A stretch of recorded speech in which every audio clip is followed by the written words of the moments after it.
Y'all clean as whistle.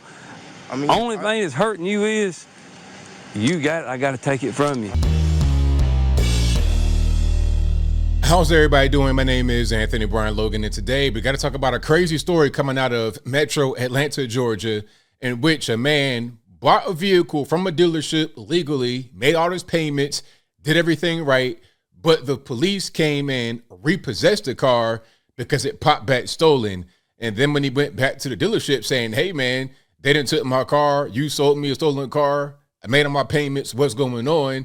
They were not trying to give the man his money back. Now, before I get into it, let's go ahead and roll the clip. If you want to see it in full without my commentary, link as always will be in the description. If you're on IG, visit the link in the bio, go to the corresponding article on the website. But without further ado, let's go ahead and roll it. A Metro Atlanta man found out he'd been driving for months in a stolen car only when police pulled into his driveway. The thing is, he legit bought the car at a local dealership. He sure did. Channel 2 consumer investigator Justin Grace here. And Justin, he had the proper registration and the tags from the state. Yeah, Karen, this recent college graduate did everything right, but still ended up with police at his home, his car taken away, and out thousands of dollars. The car you driving there, where'd you get that car at? You got all your paperwork. This is police body cam footage of the moment a Newton County Sheriff's deputy pulled into Demetrius Howard's driveway. The car was right here. That car stolen out of Ohio. Honestly, I got scared when he said that because then it was like, does he think I stole it? Howard had purchased this Audi A6 7 months earlier from Evolution Cars in Conyers. I've been paying my payments since I've had the car. He's not got anything to do with you. You're not in trouble, I promise you. By this point, Howard's mother showed up. Sure, this was just a misunderstanding that showing the paperwork would solve it. I showed him the date of purchase. I showed him, the tag. Y'all clean as whistle.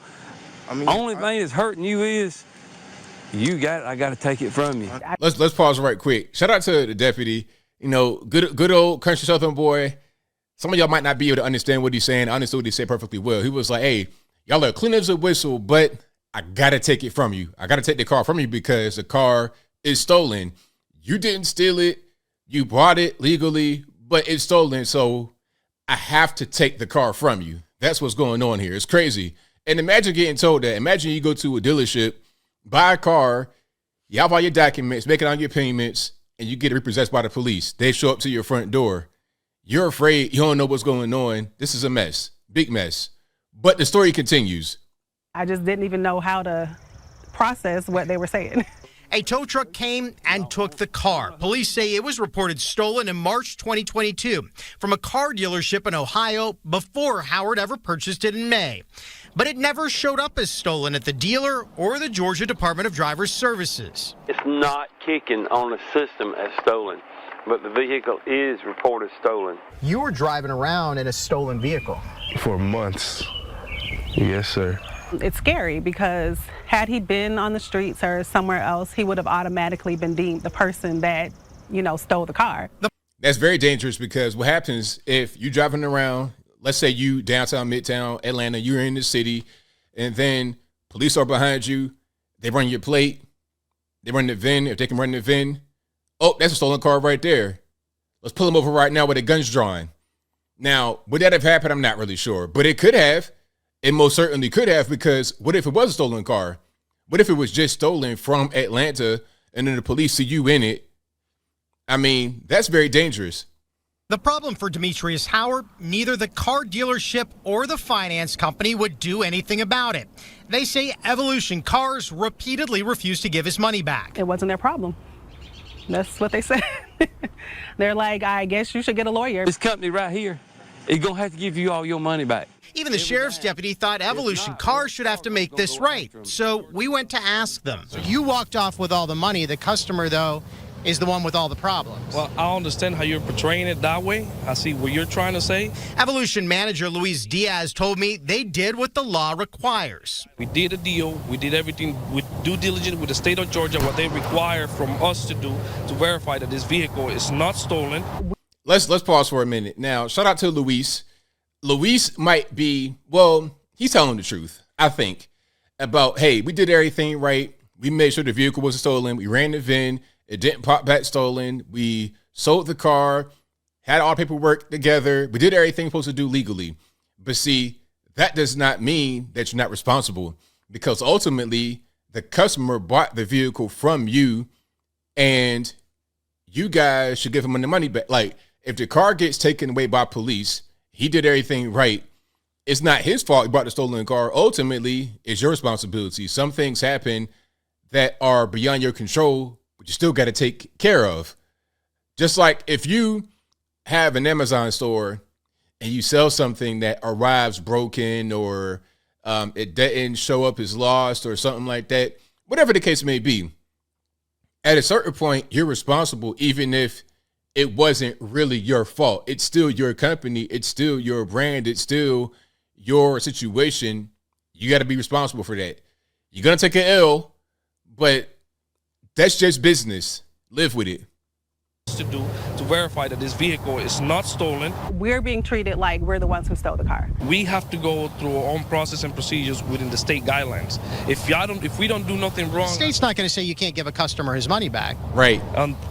Again. Nah. You got you on that one. The state don't say you can't get the money back. You can get the money back. You most certainly can. That's just out of your pocket. You're taking the L. Which you, like, all he wanted to do right here was just be like, yo, it's not our problem. We follow the law. I ain't giving no money back. See, now we got the news involved. Now we got a lot of eyes on your place. So in order for you to just get beyond this, you got to do the right thing and give the money back. It's not even about a shakedown from the guy that bought the vehicle, because why should he be responsible? He did everything right. He went and bought the car, paid his money, made his payments, and you guys basically saying, go F yourself. And that's not right. You're trying to portray it for me to have an answer on a question that you want to hear. It's a question that matters an awful lot to Demetrius Howard, a new college graduate, carless for his daily work commute from Newton County into Atlanta for months now. Wow. And continuing to get threatening letters from the finance company. The last one I got was last month, basically saying that I still owe monthly payments and saying that if I don't pay it, like, the car is basically up for repossession, which I don't have the car, but it's still reported to my credit as if I do. Some good news here. It's the finance company, Wells Fargo, who has finally stepped forward to make this right. Demetrius does not have the money back yet, but has come to an agreement with Wells Fargo where they say they will pay him back and, importantly, also get this taken off his credit report. Wells Fargo telling us in a statement, quote, "We were disappointed to hear about this unfortunate situation and are pleased to have been able to work with our customer on a resolution to make them financially whole in this matter." Okay, so Justin, the dealership here, not financially responsible for any of this. Well, some big new news on that, George. Just in the past few days, Demetrius's mother called us on Friday, told us they took the dealership to court where a judge ordered them to pay the family $4,500. I think what hits me the most is it could have gone a lot differently. Could have gone so much worse. A really calm young man and a really calm and respectful police officer. I love it. So, yeah, shout out to the officer, shout out to the deputy, good old country boy, and shout out to the young man, the young college graduate. They both handle everything well. When the officer shows up, the guy's not belligerent, acting the fool, acting crazy. The officer's understanding and patient and not treating like a criminal right away. It was respect on both sides. That's the way you handle it. I hear all the time, hey, ABL, when the officer is in your face, you're going to die, you're going to get killed by the police. Is that the case?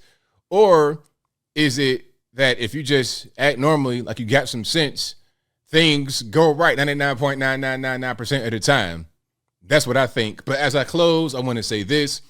Shout out to the mom and the young man for taking the dealership to court, because that's an open and shut case. That's a Judge Joe Brown, Judge Judy type small claims court, below $5,000. Like, look, I bought the car from you. The car got repossessed because it was stolen. Now it's up to you to pay me back. It's simple. So I don't know if the Wells Fargo decision came after the court decision or not, because here's how it looks in my head. You take Evolution Cars to court. The judge says you got to pay the $4,500. Evolution Cars may try to contact Wells Fargo, or Wells Fargo may want to get in front of it because they don't want to be tarnished, because they had their own problems. Remember the whole thing about ghetto loans and black discrimination? They don't want to have that on their back because of the video going viral, local news coverage, court action involved. they may want to get in front of it. So they may have ultimately been able to win money out of this, and they kind of deserve it because the guy was having the finance company hit his credit. He doesn't have a car to get to and from work. He was out of money. He probably put money down on the car. He doesn't have that money to go out and buy another car. And then his credit is impacted by the payments. So even if you have the down payment, your credit is impacted, which lowers your ability to get financed. So yeah, this whole thing's been a whole big mess.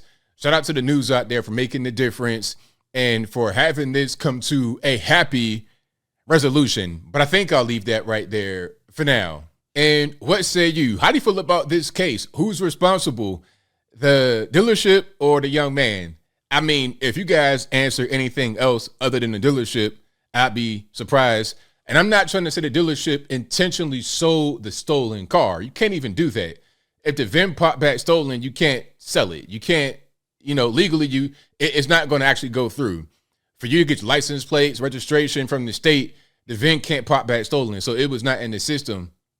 But some reason it was in a different system. I'm not really sure. That seems like a kind of a ball drop from the state government, in my humble opinion.